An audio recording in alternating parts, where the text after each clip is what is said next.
পয়লা মে আন্তর্জাতিক শ্রমিক সংহতি দিবস।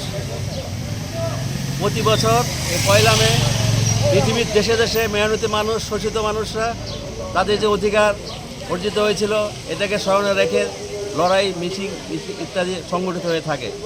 আমাদের এখানেও ত্রিপুরা রাজ্য এটা প্রতি বছর আমরা পালন করে থাকি। আজকে আমরা এখানে যোগনগর, বনকুমারী, মরনগর একসাথে আমরা এখানে মিছিল আমরা শুরু করছি। আজকের দিনে আমরা লক্ষ্য করছি যে এই যে 8 ঘন্টা কাজের দাবি, সেটা আক্রান্ত শ্রমকোডের মাধ্যমে কাজে এর বিরুদ্ধে গোটা দেশে লড়াই চলছে।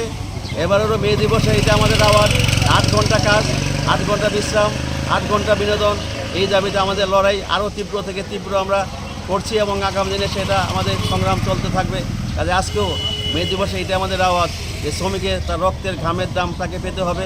প্রতিটি শ্রমিক যাতে তার ন্যায্য মজুরি পায়, সেটাতে তার যে সমস্ত অধিকারগুলি ছিল সেটাতে সেগুলি আবার ফিরিয়ে পায়। এই শ্রমকোড অবিলম্বে বাতিল করতে হবে এবং শ্রমিকের অধিকার সেখানে মানতে হবে। এই দাবিতে আজকে আমাদের এই লড়াই, মে দিবসে এটি আজকের দিনে আমাদের এই আওয়াজ।